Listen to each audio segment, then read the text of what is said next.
Саламатсыздар ма? Арнайы пәндер оқытушысы Ибрагимова Маншук Жетпісбаевна. Тағам дайындау технологиясы пәні. Бүгінгі сабағымыздың тақырыбы жұмыртқа мен ірімшіктен тағамдар дайындау үшін өнімдердің мөлшерін есептеу. Сабақтың мақсаты жұмыртқа мен ірімшіктен тағамдар әзірлеу үшін шикізат мөлшерін есептеу, рецептура жинағымен жұмыс істеу тәжірибесін нығайту.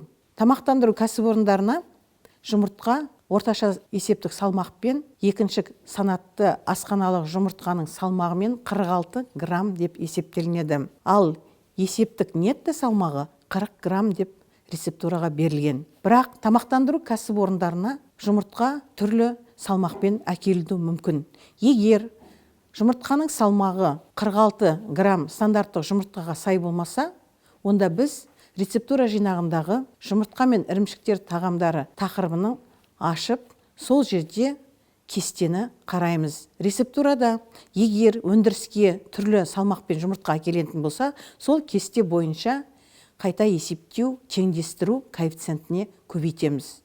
Сол кезде жұмыртқаның салмағы мысалы 40 граммнан 46 граммға дейін келу мүмкін майда жұмыртқа. Немесе 46 граммнан жоғары салмақта келу мүмкін. Сол теңдестіру коэффициентіне көбейтіп, біз жұмыртқаны 46 граммға теңдестіреміз. Тамақтандыру кәсіпорындарындағы тауықтың жұмыртқасының салмағы 40 грамм, оның қалдық пайызы қабығына, ағуына және басқа шығындарына ескеріліп 12%. Жұмыртқаның сары уызына 39%, ал ақуызы 61% деп есептеледі. Тамақтандыру кәсіпорындарына әкелінген жұмыртқадан тағамдар жасау үшін шикізат мөлшерін есептеген кезде, мысалы бізге бір белгілі мөлшерде рецептура мен порцияға тағам дайындау үшін шикізат мөлшерін анықтау қажет. Тамақтандыру кәсіпорындарына жұмыртқадан басқа жұмыртқаның ұнтағы және мұздатылған консервіленген жұмыртқа меланж әкелуі мүмкін. Бірінші мысалымызда 20 порция табиғи омлет дайындау үшін қажетті жұмыртқаны есептеңіз. Санын есептеңіз. Қабықсыз жұмыртқаны жұмыртқа ұнтағымен ауыстырыңыз деп берілген. Бұл есепті шығару үшін біздер рецептура жинағындағы жұмыртқадан омлет тағамының рецептурасын табамыз да, жұмыртқаның бір порцияға табиғи омлетке жұмыртқаның санын табамыз. Ол асханада дайындалады. Асханада дайындалатын болса, біз рецептура жинағынан үшінші бағанадағы көрсетілген өнімдердің мөлшерін аламыз.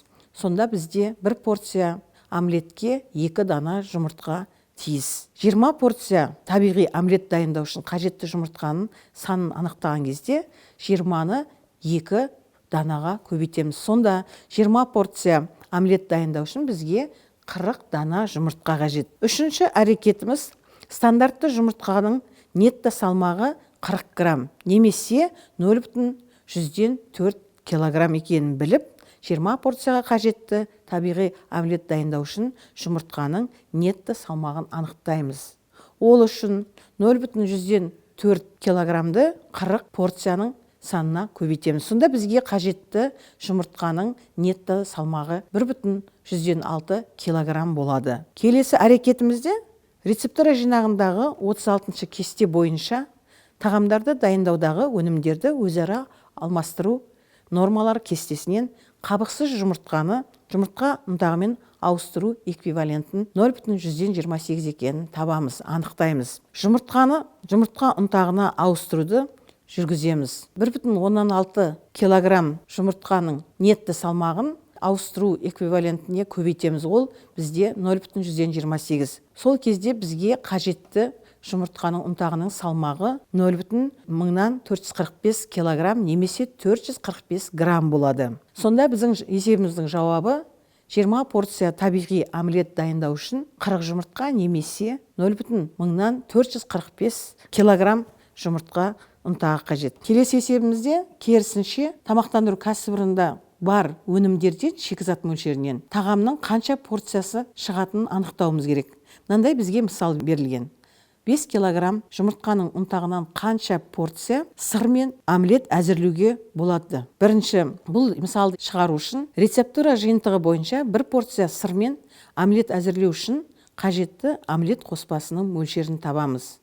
ол 110 грамм бір порцияға немесе 0,1 килограмм болады. Екінші, рецептура жиынтығы бойынша 110 грамм омлет қоспасын дайындау үшін жұмыртқаның мөлшерін табамыз. Бір порцияға 2 дана жұмыртқа немесе оның нетті салмағы 80 грамм.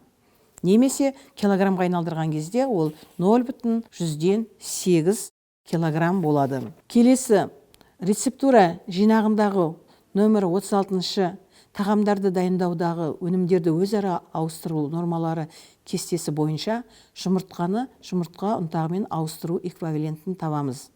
Ол 0,128. Бір порцияға жұмыртқа ұнтағымен ауыстырғанда қайта есептеу жүргіземіз. 0,108 килограммды 0,128 теңдестіру коэффициентіне көбейтеміз. Сол кезде бізге қажетті жұмыртқаның ұнтағының салмағы 0,22 килограмм немесе 22 грамм қажет. Енді осыдан кейін 5 килограмм жұмыртқа ұнтағынан әзірлеуге болатын омлеттің порция санын анықтаймыз. 5 килограммды бір порцияға қажетті жұмыртқаның ұнтағына бөлеміз.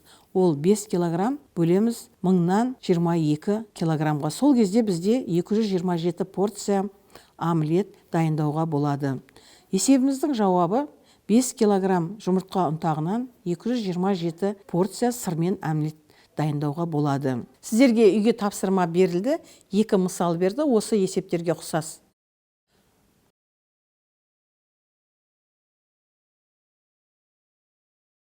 Сабағымыз бітті. Назарларыңызға рахмет. Сау болыңыздар.